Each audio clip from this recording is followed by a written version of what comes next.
guys! Once again, welcome na naman po sa aking YouTube channel. Ayan, so sa aking mga subscribers at sa aking mga viewers, narito na naman ang inyong Shy na Siya Vlog. Ayan, so for today's content, isi-share ko sa inyo kung paano mag-vlog. Sa mga gustong mag-vlog, isi-share ko sa inyo bilang isang small YouTuber kung paano nag-success or na-monetize and pumunta ang mga subscribers sa aking YouTube channel. Ayan. So, for today's content, pag-uusapan natin yan, lalo na sa mga small YouTubers at small vlogger na sobrang na-stress kung ano yung mga bagay na dapat nilang gawin para ma-monetize at maraming mag-subscribe sa kanilang YouTube channel.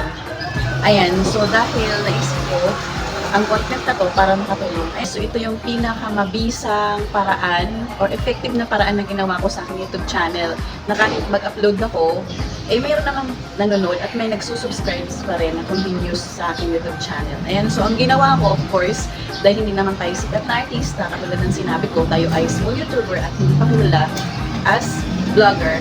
So, ang ginawa ko guys is dapat sunod ito kung ano yung mga maiisip na content which is informative and learnings. Kasi there are two people na pupunta sa ating YouTube channel. Una, informative content and of course, learning and entertaining.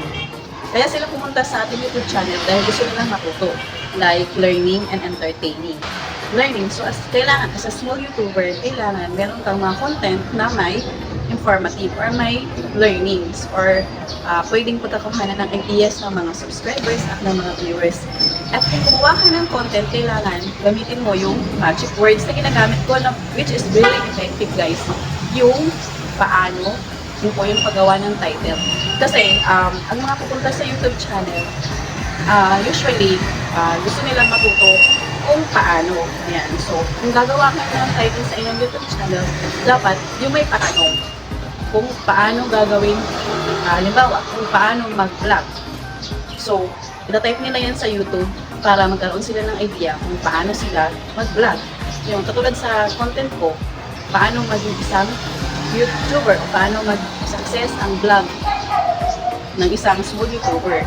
Ayan, so ito yung mga content na which is sobrang nakakatulong sa aking mga YouTube subscribers at sa aking mga YouTube viewers. Ayan, so guys, sobrang effective po talaga itong aking content na ginagawa. Kasi basta kung ano yung maisipan ng content na alam mo na pwedeng makatulong at magbibigay ng informative or information at idea sa mga viewers, why not gawin nyo na po ito bago mawala sa isipan nyo.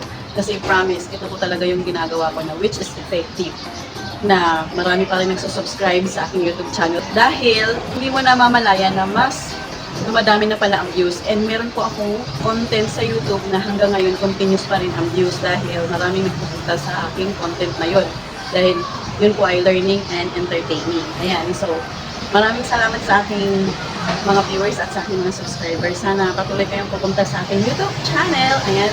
So, don't forget to subscribe and hit the notification bell para kayo updated sa aking panibagong videos na i-upload. Thank you guys. Sana meron tayong natututunan.